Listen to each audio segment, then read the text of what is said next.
आज की कहानी है भाभी आपकी कद्र माँ को कब होगी। दोस्तों, कहानी शुरू करने से पहले अगर हमारे चैनल को सब्सक्राइब नहीं किया हो तो कर लीजिए ताकि आपके पास पहुंचे हर रोज नया वीडियो। समय देखो, मेरा बेटा कितना सुंदर बहू लाया। साक्षात अन्नपूर्णा, बहुत बड़ा खानदान है इसका, बहुत गुणी है, पर अहंकार तो तिल मात्र भी नहीं। अपने घर आई पड़ोसी के सामने सुधा जी अपनी नई नवेली बहू की तारीफ करते नहीं थक रही थी। अभी एक ही महीना हुआ था सुधा जी के बेटे आयुष और मायरा का प्रेम विवाह हुए। सुधा जी अपनी बहू की तारीफ तो दिल खोल कर करती थी, लेकिन असलियत में उनको वो फूटी आंख भी नहीं सुहाती थी, क्योंकि आयुष ने उनकी मर्जी के खिलाफ जाकर मायरा से प्रेम विवाह किया था। सुधा जी के मुंह से अपनी बहू की तारीफ सुनकर सुनने वालों को ऐसा लगता कि सुधा जी बहुत अच्छी, अपनी बहू को बहुत मान सम्मान इज्जत और प्यार देती है, लेकिन असलियत तो कुछ और ही था। सुधा जी हमेशा मायरा को ताने कसती रहती और कहती,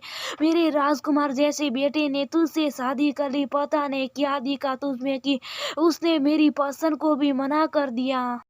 मायरा को कुछ भी काम अपने मन से करने नहीं देती। उसकी सास हर काम में नुक्स निकालती थी, नपा तुला सामान निकाल कर देती थी पकाने के लिए, जिसकी वजह से कभी कभी तो मायरा के लिए भी खाना कम पड़ जाता था। मायरा ने फिर भी कभी शिकायत नहीं की। आयुष अक्सर काम के सिलसिले में बाहर ही रहता था, जिससे मायरा ने उसे परेशान करना उचित नहीं समझा, लेकिन घर में उसकी छोटी ननद थी सृष्टि, जो उसे समझती थी। दोनों बहनों में जैसा रिश्ता था।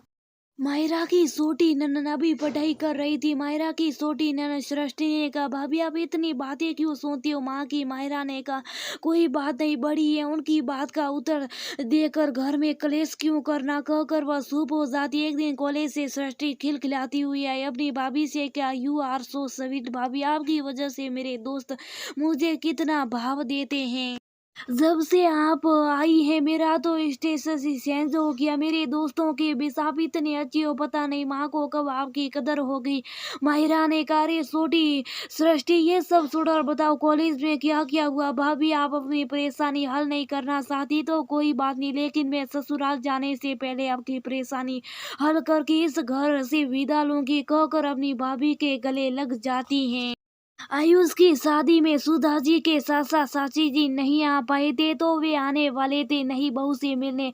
सुधा जी ने उनके आने से पहले मायरा को नसीहतें देना शुरू कर दिया, देख मायरा मेरे सासा साची जी आने वाले, उनकी खातिरदारी में कोई कमी नहीं रहनी से, अच्छे से तैयार होकर रहना, शिकायत का कोई मौका मत देना उन्हें। मायरा में हाँ में सर हिलाकर अपने काम खत्म करने चली गई। अगले दिन सुधा जी के सासा सासी जी भी आगे। मायरा ने उन्हें प्यार सुकर प्रणाम किया, सास है नाश्ता कराए। सुबह से बेसारी मायरा काम में लगी हुई थी, जितनी वजह से ठीक से खाना भी नहीं खा पाई, लेकिन सृष्टि ने बीच में शरबत बनाकर मायका को पिला दिया। इसी बात पर सुधा जी ने मायरा को और सृष्टि की खरी खुटी सुना दी। सृष्टि ने निश्चय किया कि आज वह माँ की आंखें खोल कर रहेगी। रात खाना बहुत अच्छा बना था, इसलिए सभी ने कुछ ज्यादा ही खाना खा लिया।